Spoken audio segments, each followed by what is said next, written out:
No olvides darle like y suscribirte a nuestro canal. Cuando estaba en la universidad, rentaba una pequeña casa junto con mi esposa recién casada. No era nada lujosa, pero tenía lo básico y para dos estudiantes que apenas empezaban una vida juntos, era suficiente. Vivíamos a unas cuantas casas de distancia de una iglesia y al lado de la iglesia había un Wendy's. Esa ubicación me salvaba más de una vez, sobre todo en días largos de trabajo y clases. Recuerdo que esa noche había trabajado un turno doble. Estaba exhausto, con el estómago vacío y sin ganas de cocinar nada. Así que decidí caminar hasta un restaurante de comida rápida para comprarme algo de cenar. El aire estaba fresco y las calles bastante tranquilas, como casi siempre en ese barrio a esas horas. En el camino de regreso, pasando junto al estacionamiento de la iglesia, noté algo raro. Había un grupo de personas reunidas cerca de la puerta trasera del edificio. No parecía un servicio religioso, más bien parecían esperar algo. Me llamó la atención una mujer mayor que estaba un poco apartada del grupo. Tenía el abrigo abrochado hasta el cuello, los brazos cruzados y la cara de alguien que estaba pasando frío. Y no solo del físico, había algo triste en su expresión. En esa esquina había una parada de autobús, así que lo primero que pensé fue que tal vez había perdido el suyo. Me acerqué y le pregunté si podía ayudarla, tal vez informarle de cuándo pasaría el próximo o darle para el pasaje.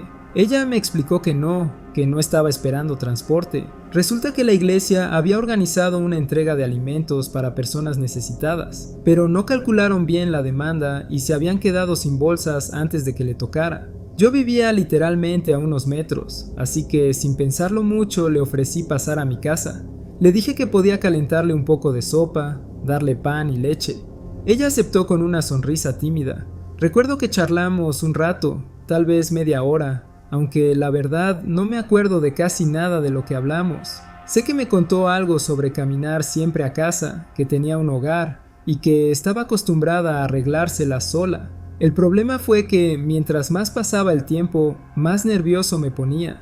No porque ella me incomodara, sino porque mi esposa de aquel entonces, que ahora es mi ex, tenía un carácter bastante celoso y explosivo, y no quería tener una discusión sobre por qué había una desconocida en la sala. Así que le expliqué la situación a la señora, le pregunté si tenía cómo llegar a casa y antes de que se fuera le preparé una bolsa con algunas cosas de nuestra despensa, un par de latas, pan, mantequilla de maní, pasta y salsa. Nada especial, pero suficiente para un par de comidas. Ella me agradeció, me dio un abrazo y salió por la puerta trasera de la casa. Desde esa puerta se veía un gran terreno despejado que quedaba completamente iluminado por las farolas. Podías ver a lo lejos sin problema. No habían pasado ni 5 segundos cuando miré por la ventana para ver hacia dónde se dirigía, y no estaba. No había forma de que simplemente hubiera desaparecido de mi vista, y menos en ese terreno plano. Abrí la puerta, miré alrededor, nada. Pensé que quizá había rodeado la casa y tomado la acera delantera, así que fui rápido al porche de entrada. Entre que salí por atrás, crucé la sala y abrí la puerta delantera. No pasaron más de 10 o 15 segundos, y sin embargo, no apareció. No estaba caminando por la calle, no estaba en la acera, no estaba en ningún lado. Era imposible. Al día siguiente, todavía intrigado, decidí ir a la iglesia para preguntar por ella. Les conté que la noche anterior había visto un grupo de personas en la puerta trasera que habían hecho una entrega de comida y que esta mujer se había quedado sin nada. Incluso les di una descripción bastante detallada. Cabello castaño, con bastante cana, hasta los hombros, ojos azules, sonrisa amable, un poco más baja que yo. Todos me miraron como si estuviera loco. Me aseguraron que no habían organizado ningún evento ni entrega de alimentos la noche anterior, ni tampoco en días recientes. No había habido nadie en la puerta trasera, ni un grupo de personas, ni una mujer como la que describí. Hasta el día de hoy puedo recordar perfectamente su cara, su voz y la forma en que me agradeció antes de irse. No tengo idea de quién era ni cómo desapareció así, pero a veces pienso en ella y me pregunto si realmente era una persona o algo más. Soy artista y parte de mi trabajo implica usar bisturí con bastante frecuencia. Llevo años manejándolo para recortar piezas de papel, maquetas o plantillas y nunca me había ocurrido nada serio. Claro, alguna vez me he hecho un rasguño menor, pero nada que me impidiera seguir trabajando. Por eso me considero bastante hábil y cuidadosa con la herramienta. Aquel día estaba en mi pequeño estudio, un cuarto improvisado en la casa, con una mesa grande cubierta de papeles, recortes, pinceles y botes de pintura medio abiertos. Tenía música suave de fondo y la ventana entreabierta para que entrara algo de aire. Estaba concentrada recortando una pieza de cartulina muy detallada para un encargo importante. En un momento, mientras pasaba el bisturí con precisión por una curva, noté algo extraño en el papel, una pequeña mancha roja. Al principio pensé que era pintura, pero no encajaba con los colores que estaba usando. Me incliné un poco para observar mejor. Y sí, era sangre. Me desconcertó. No recordaba haberme cortado, ni sentía dolor en las manos. Dejé el bisturí, examiné ambas manos con cuidado y efectivamente tenían rastros de sangre, pero ninguna herida visible. Incluso me pasé los dedos varias veces por la piel para ver si había alguna zona sensible o un corte diminuto. Nada. Fui al baño, me lavé las manos, las revisé de nuevo bajo la luz brillante y comprobé que no había absolutamente nada, ni una marca.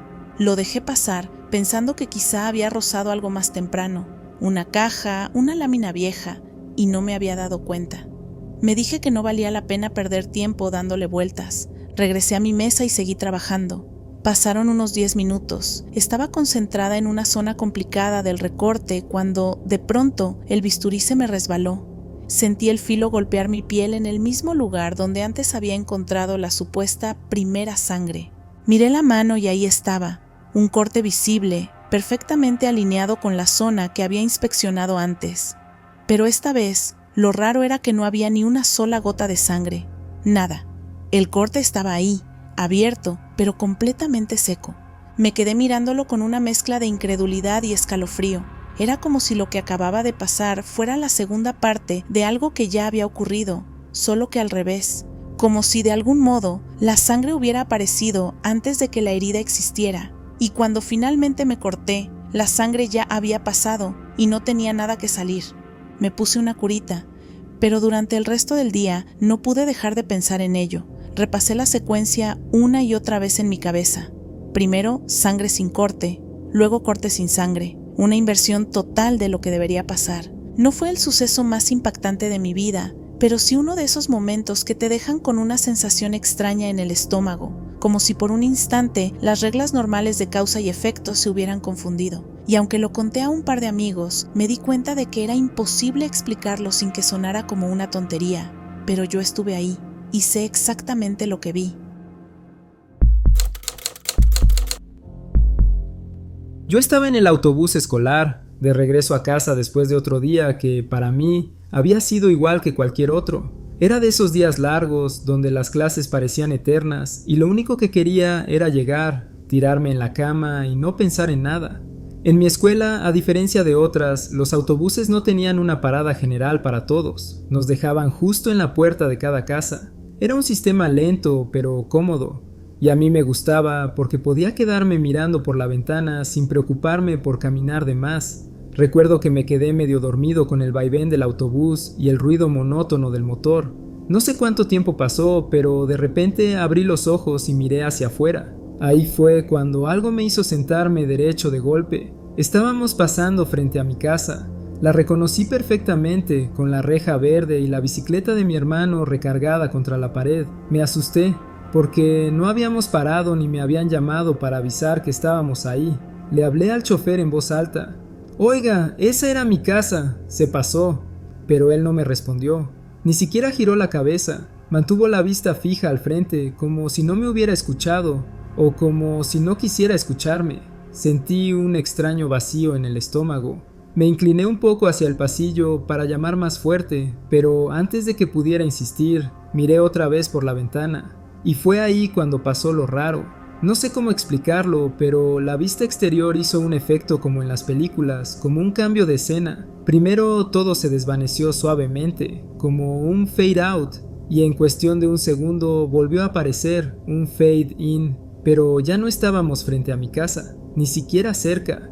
Ahora estábamos a varias calles antes, en una parte del recorrido que ya habíamos pasado hacía minutos. Me quedé completamente desconcertado. Giré la cabeza buscando a alguien que confirmara lo que yo había visto, y mi compañero de asiento me estaba mirando con una ceja levantada. ¿Estás bien?, me preguntó, como si hubiera notado mi cara de pánico. No supe qué decirle. Tenía miedo de sonar como un loco, así que me limité a encogerme de hombros y murmurar: sí, todo bien. El resto del viaje lo pasé callado, mirando por la ventana con atención, esperando que algo más extraño ocurriera. Pero el recorrido siguió normalmente. Cuando finalmente llegamos a mi casa, me bajé con la sensación de que algo no cuadraba. Intenté convencerme de que probablemente había soñado despierto o que fue una especie de alucinación causada por la somnolencia. Pero había un detalle que me molestaba. Yo sentí que pasamos frente a mi casa. Vi la bicicleta, la reja, la maceta rota que mi mamá había dejado junto a la puerta esa misma mañana. Todo estaba ahí, y luego no. Esa noche lo pensé antes de dormir. No se lo conté a mis padres porque sabía que me iban a decir que fue mi imaginación, pero hasta hoy, cada vez que voy en un autobús y cierro los ojos un momento, me da miedo abrirlos y descubrir que el mundo afuera ya no está donde debería estar. En ese entonces viajaba mucho por trabajo. La empresa para la que trabajaba tenía su sede central en otra ciudad, así que cada cierto tiempo me tocaba tomar un vuelo para ir a reuniones y presentaciones. No era un viaje de placer, era parte de una rutina que me estaba drenando poco a poco. Antes yo me consideraba una persona creativa, con ideas frescas y ganas de hacer cosas nuevas. Ahora trabajaba para una enorme corporación que parecía no tener alma. Todo era procesos, reportes, aprobaciones, métricas, ni un resquicio de inspiración. Ese día en el aeropuerto me sentía especialmente apagada, de esas veces en que no solo estás cansada físicamente, sino que tu cabeza no para de repetirte: ¿esto es todo lo que va a ser mi vida? Me asustaba y a la vez me deprimía. La idea de pasarme décadas en un trabajo aburrido, exigente hasta lo absurdo, que me dejara sin energía para nada más. Mientras caminaba por la terminal, con mi maleta rodando detrás y una especie de nube gris sobre mí, decidí hacer algo que no suelo hacer: hablarle directamente al universo. No sé si fue a Dios, a la vida o a lo que sea que esté ahí escuchando, pero le pedí una señal. Algo que me dijera que, a pesar de lo pesado y lo monótono, estaba en el camino correcto, que todo esto tenía un propósito. Me vino a la cabeza un símbolo: rosas. Le pedí que me mostrara muchas rosas como señal. Pero enseguida pensé: no, las rosas son demasiado obvias, están por todas partes, eso no sería especial. Así que cambié y pedí peonías. Son flores mucho más raras, al menos en mi día a día. Me quedé un rato dándole vueltas. ¿Rosas? ¿Peonías? Da igual. ¿Quién se va a molestar en darme una señal de todos modos? Y ahí lo dejé. Como mi vuelo era largo, decidí buscar algo para leer. Entré a una librería del aeropuerto y me puse a mirar estantes sin mucho entusiasmo. En eso, una señora mayor, de aspecto dulce y sonrisa cálida, me saludó. Tenía esa energía de las personas que no se sienten extrañas, aunque las conozcas por primera vez. Empezamos a charlar un poco y en medio de la conversación me dijo algo curioso: creo que necesitas un buen libro. No sé por qué, pero le creí. Caminó conmigo hacia una estantería y tomó un libro sin dudar: Alias Grace, de Margaret Atwood. Me lo tendió como si supiera que eso era lo que necesitaba. Le agradecí con una sonrisa y me puse en la fila para pagarlo. Me distraje un momento y cuando quise buscarla para despedirme, ya no estaba. Ni rastro.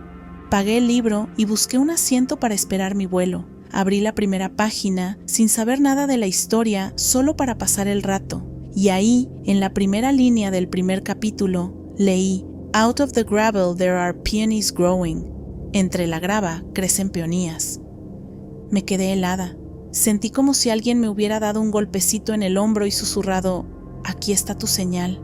No pude contener las lágrimas. No era tristeza, era una mezcla de alivio, gratitud y la extraña sensación de que no estaba sola en esto. En medio del bullicio del aeropuerto, mientras la gente corría con sus maletas y los altavoces anunciaban vuelos, yo estaba ahí, llorando sobre un libro recién comprado porque acababa de recibir una respuesta directa a algo que había pedido hacía menos de una hora. Desde entonces, no vuelvo a cuestionar si el universo, Dios o lo que sea que nos acompaña, escucha. Puede que la vida no siempre te dé explicaciones, pero de vez en cuando te manda un guiño imposible de ignorar. Ese día para mí fueron unas simples peonías, y eso me bastó. Hace algún tiempo me pasó algo que todavía no logro digerir del todo. Era una mañana cualquiera. Me desperté, bostecé y me levanté para empezar mi rutina de siempre, ponerme la bata y dirigirme a la ducha. Era lo que hacía todos los días, sin pensar. Pero esa vez, cuando fui a tomar la bata del gancho donde siempre la cuelgo, no estaba. Me quedé unos segundos parado, revisando con la vista el lugar, como si fuera a aparecer por arte de magia. Nada. Bah, luego la busco, pensé. Todavía estaba medio dormido y no tenía ganas de ponerme a revolver la habitación. Salí al pasillo para ir hacia el baño, y ahí fue cuando todo se volvió raro. A mitad de camino me detuve de golpe porque frente a mí, en el pasillo, estaba yo. No es que fuera alguien que se me parecía, era yo, con mi misma cara, mi misma altura, mi misma bata puesta, pero había algo muy distinto. Este otro yo tenía el cabello aún húmedo, como si acabara de salir de la ducha, y me estaba mirando con una expresión que me heló la sangre. Estaba furioso. No era enojo normal, era un odio intenso, puro, como si quisiera que me pasara algo malo. Me quedé paralizado unos segundos. No recuerdo haber dicho nada, pero sentí que mi respiración se aceleraba. En ese instante, de repente, ya no estaba, y entonces noté algo aún más extraño. Yo estaba ahí, en el pasillo, con mi bata puesta, como si siempre hubiera estado así, y me invadió una rabia enorme, sin saber de dónde salía. No tenía motivos para estar enojado, pero lo estaba, confundido, alterado y con un nudo en el estómago. Fui al baño y me metí a la ducha, pero no para bañarme rápido. Me quedé ahí, con el agua corriendo, por casi una hora intentando entender lo que había pasado. No era sueño, no era parálisis del sueño. Eso lo he tenido antes, y siempre ocurre justo al dormir o despertar, además de que ni siquiera podía moverme en esos casos. Esto no fue así, tampoco fue una alucinación. Lo vi claro, tan claro como me estoy viendo ahora mismo las manos. Unos días después, hablando con mi abuela, que siempre ha sido de las que disfrutan escuchar historias raras, le conté lo que había pasado. Esperaba que se riera o que hiciera algún comentario de esos que mezclan superstición con chisme familiar. Pero no, se puso pálida, literalmente. Me miró como si hubiera dicho algo que no debía. Le pregunté qué le pasaba y ella con un tono muy serio me dijo: «Tú, en el vientre de tu madre, no estabas solo». Yo me quedé callado, sin saber qué decir. Me explicó que en las primeras semanas de embarazo mi madre esperaba gemelos, pero se enfermó gravemente y uno de los fetos, mi hermano gemelo, murió. El médico le dijo que se trataba de un síndrome de reabsorción fetal. Básicamente, el gemelo vivo, en este caso yo, absorbe al otro dentro del útero. Nunca me lo habían contado. No sé si lo que vi en el pasillo fue producto de mi mente, algún desajuste neurológico momentáneo o si de alguna forma había ese otro yo que nunca llegó a nacer. Y si era así, no entiendo por qué me miraba con tanto odio. No he vuelto a verlo desde entonces, pero cada vez que me miro al espejo temprano o por la mañana, antes de estar del todo despierto, siempre hay una parte de mí que teme ver a ese otro yo reflejado allí. En esa época, mi vida ya estaba bastante revuelta. Me había separado de mi esposo hacía no mucho, así que decidí volver a vivir a la casa de mis padres con mis 2 hijos pequeños. No era la única con una historia complicada. Mi hermana también estaba separada y se había mudado con nosotros. Además, mi hermano menor, que todavía era soltero y mucho más joven que nosotras, también vivía ahí. La casa siempre estaba llena de gente, pero también de silencios incómodos. Esas pausas donde cada uno carga con sus propios problemas. Mi madre, que siempre había sido el pilar de la familia, tuvo un problema serio de salud, un desprendimiento de retina. Fue algo repentino y urgente, la llevaron a la capital para operarse y la situación nos dejó a todos un poco nerviosos, especialmente porque no sabíamos cómo iba a salir todo. Unos días después, una noche cualquiera, volví del trabajo agotada. Había sido un día largo, con esa sensación de que el cuerpo pesa más de lo normal. Los chicos ya estaban durmiendo, así que lo único que quería era tirarme en la cama y apagarme. Me acosté y sin darme cuenta, me quedé dormida. No sé cuánto tiempo pasó cuando empecé a sentir un peso sobre mí. Tenía los ojos cerrados, medio consciente. Pensé que era uno de mis hijos que se había despertado y había venido a acostarse conmigo. Medio molesta y medio adormilada, lo aparté hacia un costado con suavidad. En ese movimiento abrí los ojos, y ahí fue cuando todo se volvió extraño. No era ninguno de mis hijos, era mi madre, o al menos parecía mi madre. Estaba sentada a mi lado, mirándome. «Mami, ¿cuándo volviste?», le pregunté, sorprendida pero con alivio. Mi primer impulso fue abrazarla, pero entonces me di cuenta de algo que me heló la sangre. Solo podía ver la mitad de su cuerpo. La otra mitad simplemente no estaba, como si se desvaneciera en el aire. Me quedé paralizada unos segundos que se sintieron eternos. Fue entonces cuando me atreví a mirarle los ojos. No eran sus ojos normales, estaban rojos, muy rojos, como si fueran de otra persona o de algo que no debería estar ahí. «Tú no eres mi madre», susurré, y el miedo me golpeó como un balde de agua helada. De un salto salí de la cama, agarré a mis 2 hijos dormidos con una fuerza que ni yo sabía que tenía y bajé las escaleras casi sin tocar los escalones. Llegué a la habitación de mi hermana y golpeé la puerta como si me fuera la vida en ello.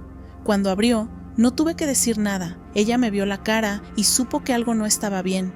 Nos abrazamos y empezamos a llorar a los gritos, sin que yo pudiera explicarle en ese momento lo que acababa de pasar. Esa noche no dormí, ni la siguiente. Cada vez que cerraba los ojos, la imagen de mi madre con medio cuerpo y esos ojos rojos me volvía a la mente. Era tan vívido que parecía que, si parpadeaba demasiado, la iba a volver a ver ahí, junto a mi cama. Pasaron los días. Mi madre volvió de la operación, sana, recuperándose poco a poco. Cuando finalmente reuní el valor, le conté lo que había vivido. Se quedó en silencio, sin saber qué decirme. No me dijo que estaba loca, pero tampoco podía darme una explicación lógica.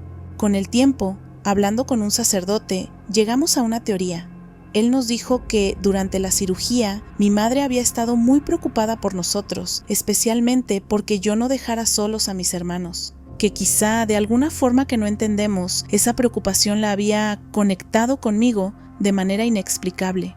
Los ojos rojos podrían haber sido por la operación, aunque yo no estaba tan convencida de que fuera solo eso.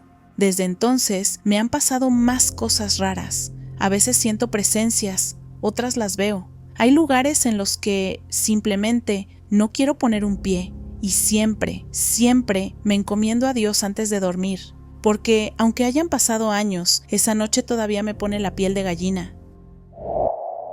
Antes de terminar este video, queremos darnos la oportunidad de saludar y agradecer a nuestra comunidad de tenebrosos. Valoramos mucho su apoyo. Cada suscriptor, cada comentario, cada like nos motivan a seguir creciendo y mejorando. Ustedes nos dan la oportunidad de hacer algo que nos apasiona y recuerden que si tienen una historia para compartir con nosotros, no olviden enviarla a nuestro correo electrónico que está en la descripción del video.